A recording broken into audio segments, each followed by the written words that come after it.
I'm Amber McComas. I am going to be arguing that the current United States welfare system traps people in a cycle of poverty. There are two main reasons that I believe this. The first is that current welfare programs create a dependency on the state rather than an incentive to work. And the second one is that the transition out of receiving benefits after people are able to rise out of poverty is ineffective and unhelpful for them. So my first point is that current welfare programs create dependency rather than an incentive to work. There are currently 39 states that pay more in welfare benefits than an $8 an hour job does. And there are 8 states that pay more than the average teacher's salary. So this means that it's smart for people to remain on welfare rather than getting a low-paying job because they are able to survive easier. The government offers very little job training, and the job training they do offer seems to be rather ineffective. After the 2008 recession, there was the Blackhawk Technical College that they received 1,740 workers that had lost their jobs. And after they started classes between the summers of 2008 and 2010, and after they completed their training, almost 40% of them did not make any money, meaning that their training was unsuccessful and unhelpful for them to get a job. And then a 2012 assessment of the Labor Department's Trade Adjustment Assistance Fund, which is to help workers who have been laid off due to the fact that their jobs have been moved overseas. It showed that only 37% of employed workers who had received job training were working in their desired industry, once again showing that the job training provided by the government and the welfare systems are ineffective in helping people get a job and leave the welfare system. The government seems to give out a lot of money, but they are not able to properly train people on how to make money for themselves. My second point, that when welfare recipients are able to earn money for themselves, the government is not helpful in their transition out of receiving benefits. Welfare was meant to be a temporary help to those who needed it, but it's morphed into a primary source of income for some. There are 20% of recipients that receive aid have received aid for more than 5 years. Recipients are required to have minimal assets, so when they begin to make more than the minimum, they start to lose their aid. This can be detrimental for anyone if they have any serious financial setbacks come up, such as like a rundown car, or if they have unexpected medical bills. It can make it very difficult for them to pay regular bills or to simply care for their family. And families that are trying to rise out of poverty can also face high taxes as soon as they leave the welfare system. This makes it smart for people to have a low-paying job and stay on welfare rather than accept any raises or job promotions. This doesn't mean laziness, it simply means that they are living smart, because this is the best way to care for family on a low income. The result of this can be generational poverty, where generations of the same family end up trapped in the welfare system because they are unable to rise up because it is a dangerous area when you're working your way up from low income to middle class, because any financial setback can be very harmful. So, in conclusion, the United States welfare system traps people in the cycle of poverty and is unhelpful to them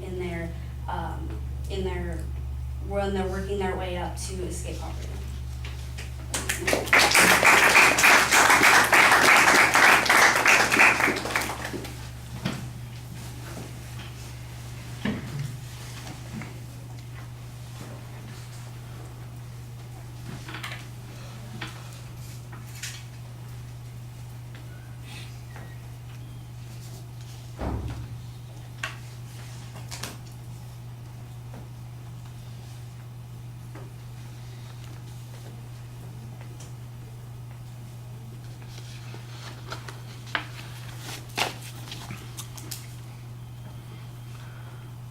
All right, Amber, the propositions clearly identified, and I thought that you had a good layout of what the secondary points are. There are only 2 of them, so that makes it easy to follow for the most part. There's controversy on the subject. I think that you need to explain a little bit more about why there might be some political dispute on these issues, or what the philosophical differences are, although I see that you're trying to kind of cut to the chase about what the institutions do to people. The signposting on the 2 main points in the body of the speech was relatively clear. earlier. There's a lot of explanation about how you are arriving at your conclusions in the argument. What there's not quite as much of is evidence that documents the relationship on those particular points. So on the first point, for instance, you've got some information that you don't give a source citation for, but you do express it in a very confident way that there are 39 states that pay more in benefits than having an $8 an hour job would pay, and 8 states that pay more than what a teacher would earn. And I know that that information came from someplace, but we don't really get a source citation on it.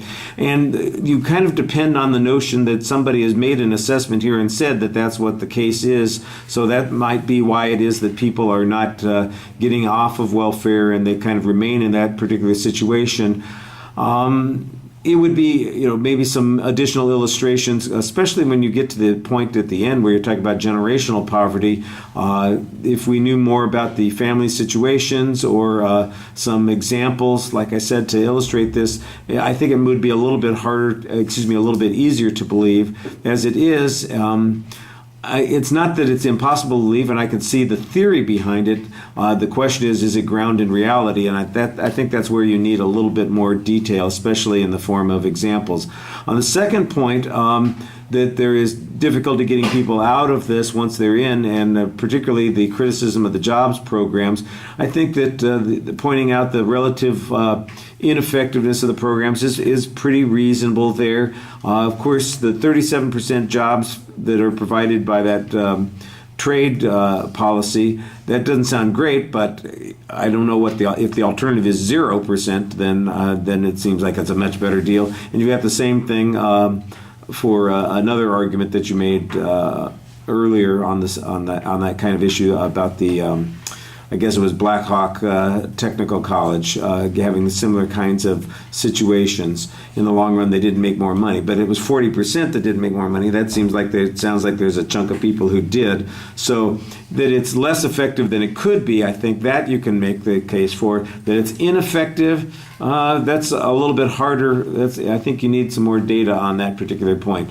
The statistic that I thought helped you the most on this point when you're talking about the generational issue is that there's a large percentage of people, 20% that you mentioned, that are on for 5 or more years. That seems to be a lot of time for somebody. If the purpose of aid is to assist people in times of stress and difficulty, then there ought to be some explanation about why 5 years is more than sufficient, and I think you need a little bit more follow-up on that. And then when on the tax issue, we're back to the same thing that we had earlier. In theory, I can understand the point that you're making here. In practicality, I think you need some information that shows that that's in fact why people are acting the way they do. You've presented a theory here. I think you've explained it pretty well. You've given us some indications that why the theory might be true. I'm just not convinced that you've provided sufficient amount of information to believe those points. Okay, thank you.